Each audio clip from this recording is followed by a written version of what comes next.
For our starting point, I'd like to read Revelation chapter 1, verse 11. This is just a diving board to get into the thoughts. It says, "What you see, write in a book." The title of our lecture tonight is "The Revelation Becomes Church of God Theology." So I thought that was kind of an appropriate way to launch into it. What you see, write in a book. And someone did, in fact, write in a book the things that they understood and studied from the book of Revelation. You recall I mentioned a paper by John Stanley that I was quoting from and using as a source last time. Well, he says in his paper, it was F.G. Smith, preacher, missionary, writer, editor, and executive, who firmly established the church historical interpretation of Daniel and Revelation among the Church of God. So he is the one that we can thank, if you like to use that word, for really bringing the Revelation message into the theology of the church. Under Brother Warner and E.E. Byram, who succeeded him with the gospel trumpet, the Revelation appeared in a lot of articles in the gospel trumpet paper, portions of it, discussions, sermons on it, and so forth like that. But it was really F.G. Smith who codified the Revelation teaching and made it part of the theology of the Church of God. Frederick George Smith was born on a farm near Lakota, Michigan on November 12, 1880. His parents took a stand out of the Methodist Church in 1883 during a meeting conducted by Samuel Speck and Sebastian Michaels. Those names may not be too familiar with modern day Church of God people, but especially Speck was a giant among the pioneer ministers. Sebastian Michaels was a man not very well known, but contributed an awful lot in the material sense to the early success of the gospel trumpet, the formation of the gospel trumpet company, their moving to Michigan and being established as a real ongoing business. But he was a man of God. He supported Brother Speck in these meetings, and that's where the Smith family took their stand out of the Methodist Church for the Church of God. In the fall of 1890, at the age of 10, F.G. Smith gave his heart to God during a meeting conducted by none other than D.S. Warner. In 1897, Smith was hired by E.E. Byram to work at the Gospel Trumpet and Company. F.G. Smith was self-taught in shorthand. I don't know if anybody does shorthand anymore, but he was self-taught in shorthand and was very competent in this stenography type work. And so he quickly became E.E. Byram's personal secretary at the trumpet company. And then he began preaching in 1898, and in 1900 he was active in evangelistic work. 20 years old, out on the evangelistic field working for God.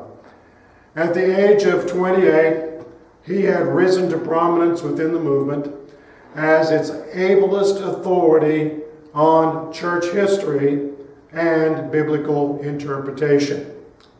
In 1906, he published his very first book, The Revelation Explained. How many here have a copy of that book? We have 2 copies. Okay, but nobody else has it? Well, shame on you, Church of God people, for not having F.G. Smith's book, right? Perhaps there's other books better to own. But anyway, in the summer of 1912, he was urged by G.P. Tasker, George Tasker, who was a notable Church of God missionary in India, to go to Syria to preach and evangelize. As a missionary working with new converts in Lebanon particularly, he felt it was necessary to have some kind of textbook for them to be grounded in biblical truth. So he wrote a textbook in 1913. and that was published under the title, What the Bible Teaches. How many of you have a copy of What the Bible Teaches? Oh my goodness. We have any Church God people here? I have at least 2 copies, if not more. It's a fairly good book. There are other books that are better in the way of theology, but this is written more as a classroom presentation of the biblical teachings. In 1916, Smith became the 3rd editor of the Gospel Trumpet, following E.E. Barham, who had replaced D.S. Warner at his death. Smith was editor of the Gospel Trumpet for 14 years. After his time with the Gospel Trumpet, he served as a pastor in Ohio for 17 years, after which he returned to Anderson, Indiana, to serve as the president of the Gospel Trumpet Company until his death in 1947.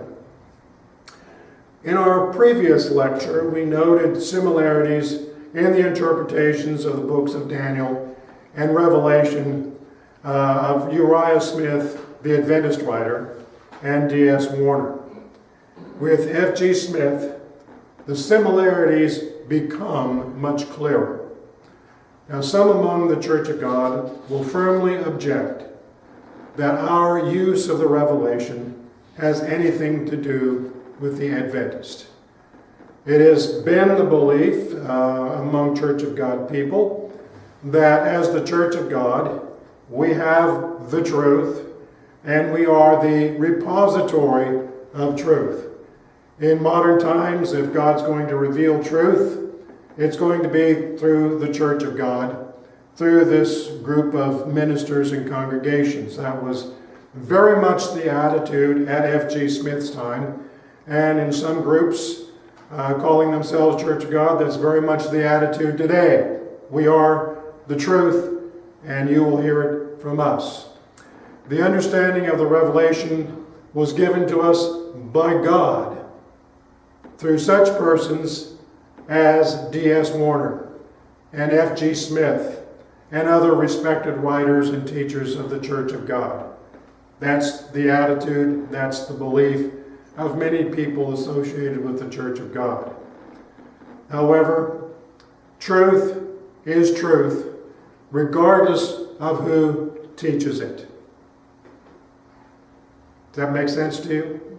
Truth is truth, even if it's the Adventists that teach it. Even if it would be the Mormons that teach it. Even if it would be the Methodists or the Southern Baptists or the Presbyterians. Truth is truth, and it's not owned by any group of people. So it's not confined to a church movement or a fellowship. Jesus said, I am the way, the truth, and the life. Jesus Christ is the repository of truth. And he reveals truth to any and all that sincerely seek it, regardless of where they go to church. I believe that with all my heart. Now, if Uriah Smith understood some elements of the Revelation prophecy, and Warner accepted that understanding, it does not lessen in any way anything that Warner or any subsequent Church of God person has taught, because truth is truth. And this is true of F.G. Smith. In this lecture, we will explore some similarities and some differences between Uriah Smith and F.G. Smith. Don't confuse them with the Smith brothers. I don't know how old you are, but I remember cough drops in a little white box. They were black. And they had 2 men with beards on the front facing each other, and it was called the Smith brothers. I remember that all too well. F.G. Smith and Uriah Smith were not related to each other. Uriah Smith was a generation or so older than F.G. Smith. Now, beginning in the 1920s, some that had become aware of the similarities between the work of F.G. Smith and the Seventh-day Adventist became concerned that perhaps Dr. Smith was teaching something too close to the views of the Adventist. While there were some parallels between the work of F.G. Smith and Uriah Smith, an unbiased comparison of the works of the two men will quickly remove that concern. Now, there are three possible explanations for the similarities that exist between their work. The first one is mere coincidence. A mere coincidence that both authors arrived at the same conclusions independently. So I don't really think that's possible. I don't know about that. I was having a conversation with a dear friend of mine yesterday as I was coming back from Texas. And we were talking about this, that, and the other thing, and it's amazing how we had come to certain conclusions about things without having talked about them. God revealed those things. God opened our mind to those things independently. And as we talked about it, we saw those things, and it just kind of confirmed to us we're on the right track on those things. So it can and it does happen. Second, it could have been that F.G. Smith drew upon the same reference sources as did Uriah Smith. There were many reference books available to both of these men at the time that they did their work. You had Matthew Henry, you had Adam Clark, and many other names that none of you would be familiar with. And as they would have done their studies, if they would have had those books on their desk and looking up scriptures and going through there, coming to the same conclusions because they read the same authors. That's extremely possible because it happens all the time. The third, and probably the most likely explanation, is that F.G. Smith knew and utilized the work of Uriah Smith. We know that D.S. Warner was aware of the writing of Uriah Smith. He owned one of his books, and he read that book, and he would go through and underline and make notes and things in that book. So it's not a far reach to think that F.G. Smith possibly owned some of Uriah Smith's work as well, and read and said, okay, I see that, and that makes sense to me. And, if you follow the church historic interpretation, you read Uriah Smith's work, you read something, hey, that sounds like what we've always believed. That sounds like Church of God. Then you turn the page and you'll read something, no, that doesn't sound right. And then you turn the page and say, oh yeah, now that sounds right. So, undoubtedly, F.G. Smith did read through Smith's work and used a lot of his explanations and things. However, the conclusions drawn by both authors differ. So it wasn't that F.G. Smith was just a copycat. He may have used Smith's work to help him in researching some things, but when it came down to what does this all mean, the two men were worlds apart. So, while they came to different conclusions, it is a fact that there are 6 similarities that appear between the works of both men. The first similarity is that both writers use the church historic method of interpreting the prophecies of Daniel and the book of Revelation. And this is not surprising, as any number of persons can be convinced of the same methodology and incorporate it into their work. So no big surprise, no big shock there. Both Smiths use the day equals a year principle in explaining the date symbolism of the books that they studied and are similar on.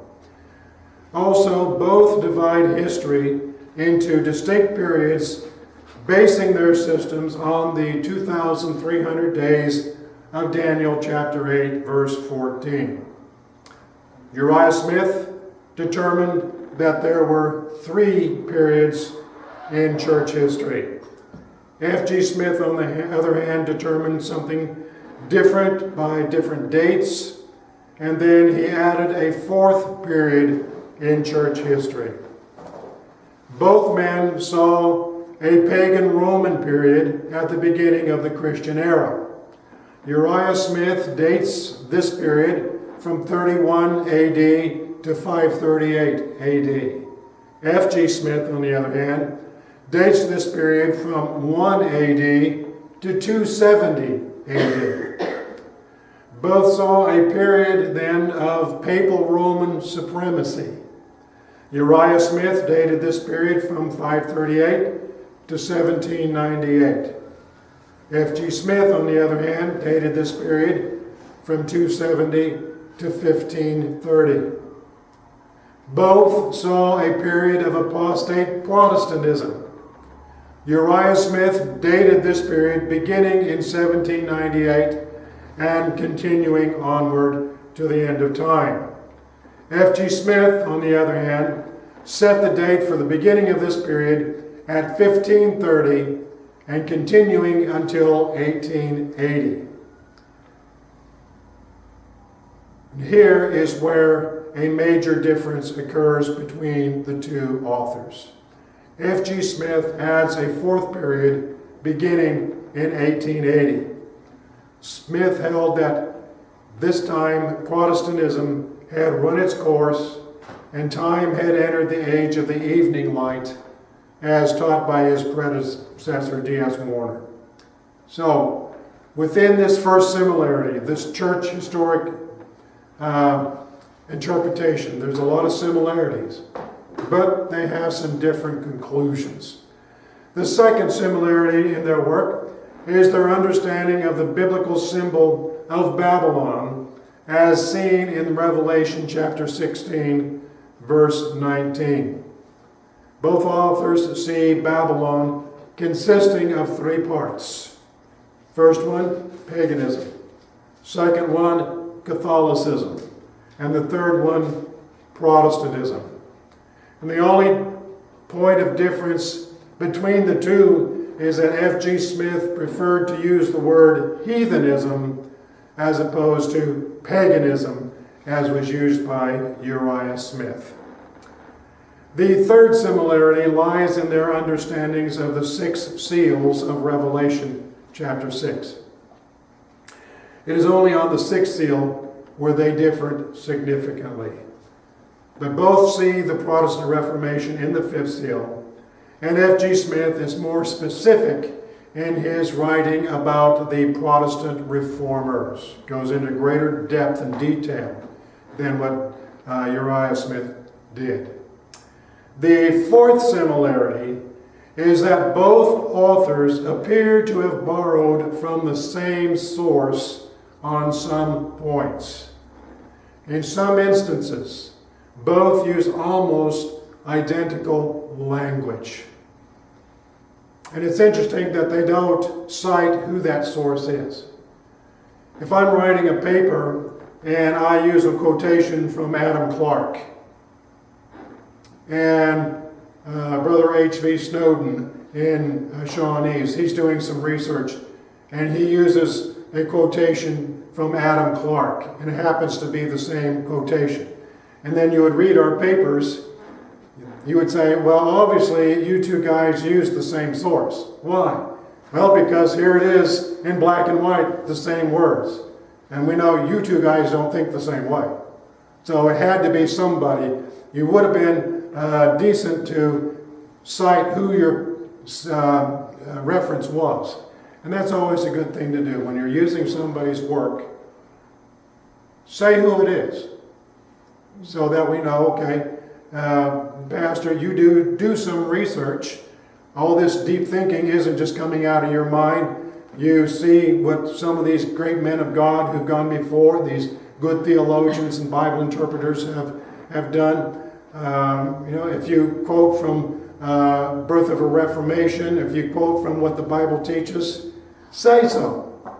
Say so. People will appreciate that. So they use similar sources and use identical language in the same situations. Now, with regard to the trumpet series in the Revelation, both are agreed in the following points. The first trumpet symbolizes the decline of the Western Roman Empire. The second trumpet symbolizes the Vandals.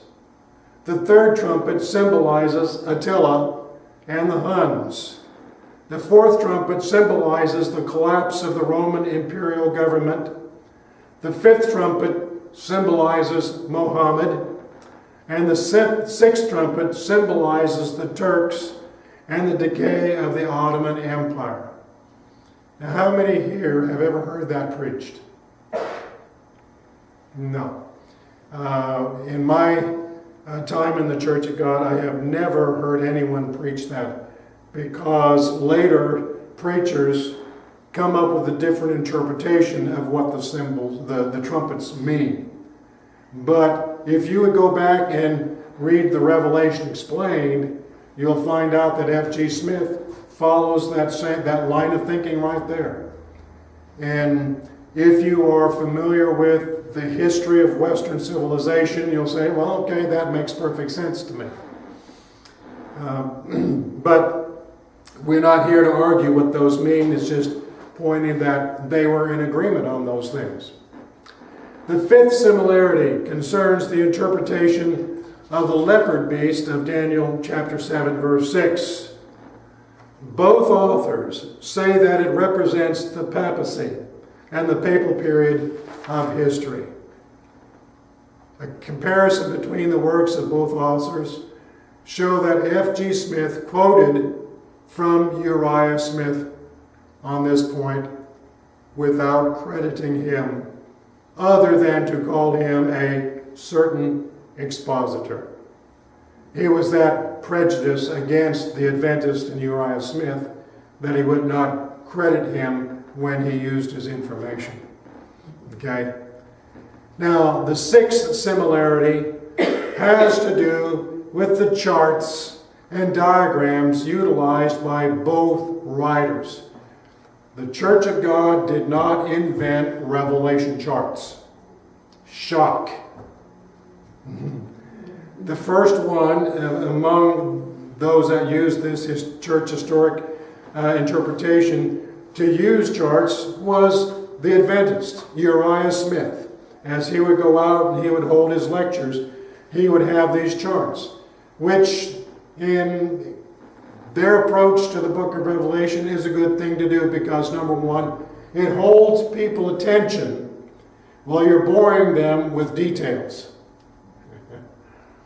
Because it has something to look at and they can focus on that, and that picture gets burned in their brain, and after the lecture is over, it said, did you understand what he said? Well, no, but I see a picture of a lion up there. Makes sense to me. So, charts depicting scenes of the Revelation visions have been effective tools, in fact, in preaching the Revelation. And there is no real reason why charts depicting the same scenes would be significantly different. If you've got a bear and a leopard and a dragon and a lot, same pictures, you know, I don't care if it's an Adventist or Church of God, if it's a Methodist or whoever, the pictures are going to be essentially the same. While it is obvious that F.G. Smith used the work of Uriah Smith extensively, there are some basic differences between them. And this is good to observe. Okay? The first one, they disagreed on the internal chronology of the 2,300 years of Daniel's prophecy. They used that to predict a future date. But how they got to those dates differed using that same 2,300 year figure. For Uriah Smith, the end of the 2,300 years marked the beginning of the work of atonement in heaven in 1844. We talked about that earlier. For F.G. Smith, it marked the beginning of the final Reformation in 1880. So you can see that on this point, they are worlds apart. There is no similarity, even though they use the same figure of the 2,300 days. Second, they differed significantly in their interpretation of the two-horned beast of Revelation chapter 13, verses 11 through 18. Uriah Smith said it symbolizes a government that is Protestant in religion, or at least not Roman Catholic. He felt that this government was, in fact, the United States of America. F.G. Smith, on the other hand, taught that this beast represented Protestantism as it developed after the Augsburg Confession in 1530. And how many of us have heard preachers pointing to this beast on the chart and saying, look at the two horns. One is Germany and the other is England, the two main powers of the Protestant Reformation. Evidently, when they say that, they have not studied the Reformation very much. Because while Luther was from Germany and the Reformation started with Martin Luther, the British were not really involved in the Reformation as much. They were dragged screaming into the Reformation. But there were others, Calvin, to be precise, who championed the Reformation in Switzerland and France. But you never hear anybody really preaching about him as being one of those horns. It's always Germany and England, Germany and England. Study your history and get it right, brethren. Where was I? Yes. So, F.G. Smith retains a purely religious view of history, whereas Uriah Smith sees political events as well as religious events. And a third difference is their interpretations of the seven vials, the seven bowls of God's wrath in Revelation chapter 16. Uriah Smith relegates the pouring out of the vials to some indefinite future time. Doesn't really deal with what it is and when it happens. F.G. Smith, on the other hand, believed that the first 5 of the vials were poured out between 1765 and 1870. Then he says the 6th vial represents the downfall of Babylon, which was starting to happen with the restored Church of God in 1880. And then he said that the 7th bowl was to be poured out at the final judgment. Perhaps none of us here have ever heard it presented that way either. So, in spite of the similarities between the writings of the two Smiths, these differences indicate they embraced different theologies. Eschatology, the study of the end times, was the guiding principle underlying the work of Uriah Smith. Ecclesiology, the doctrine of the church, was the guiding principle of F.G. Smith. So they had two different roads through which they explored the book of Revelation. And consequently, they came to much, much different conclusions. Both Smiths read the prophecies of Daniel and the book of Revelation from the perspectives of their own faith communities. Uriah Smith read the Revelation and Daniel as an Adventist. F.G. Smith read them as a Church of God minister. Now, as mentioned earlier, F.G. Smith was the premier teacher of prophecy in the early years of the Church of God movement. His scholarship, perhaps defective in some ways, gave him the credibility to be the unquestioned authority on the subject. As Dr. Smith spoke and wrote, it carried the weight of the Word of God in the minds of most of the people associated with the Church of God of the time. The church historic interpretation of Daniel and Revelation were unchallenged until the mid-1920s, when several other scholarly ministers began to suggest that there were other possible methods of interpreting the book of Revelation. We will not explore their suggestions in our study in the book of Revelation. If you'd like to read Stanley's paper, he goes into that, and it is interesting to know. We also acknowledge that others came into prominence, whom we have mentioned earlier in our lessons, who revived and enlarged upon the traditional interpretation of the book of Revelation. And we will not explore their suggestions either. Not because we disagree with them or believe them to be incorrect. Many of us are familiar with those presentations, and perhaps we are just as confused over them as anyone else might be. A great deal of what has been preached by the Church of God in its church historic presentation makes sense. It absolutely makes sense. But the truth is that we have not yet come to the final answer. As we get into our study, you will hear many familiar things, but you will also hear some things that are different from what you have heard before. And you may disagree with those things. Or you may say, well, those things make sense. Or you may have to put them on the back burner and let them stew in your mind for a while. This study that we are going to be doing from this point forward is a product of my study. And I certainly make no pretense at being an authority on prophecy whatsoever.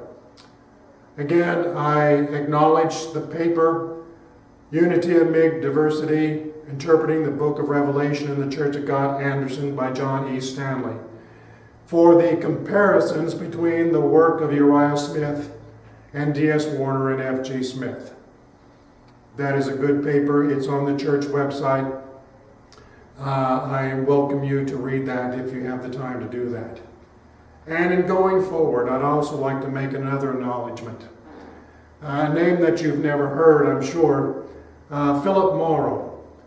He wrote a book entitled Of Things Which Must Surely Come to Pass in 1933. He presents the book of Revelation from the historic perspective rather than the church historic perspective, although the Christian church is significant in his understanding. Now, the value I found in this work was not so much his interpretation, but his research into the scriptures to explain many of the symbols of the book of Revelation. And I assure you that our study will not be a reworking of his book, because I don't agree with his ultimate conclusions as to what the Revelation means. But the man did a lot of good research that helps clarify some things in my mind that were not clear, and address some things that had been overlooked or are ambiguous in our traditional teaching of the book of Revelation in the Church of God. So I appreciate your patience as we have gone through these opening lectures to give you a background about the book of Revelation, different views of millennialism, where the different interpretations come from as far as the preterist and the church historic and so forth like that. And then very dear to our hearts as people of the Church of God Fellowship, looking at the work of D.S. Warner and F.G. Smith, but realizing that these men did not receive everything they put down on paper directly from God. As all good ministers and writers, they did research. Okay, they did research. And one of the tools that they had in their hands was the work of Uriah Smith. And where they could, in good conscience, take things that he understood and in their estimation got right and incorporated into their own work, they're certainly justified in doing that. They should have acknowledged it more than they did. So the past has many roads that we have gone down as the Church of God. Today, there are an awful lot of Church of God people that are just burned out on prophecy teaching.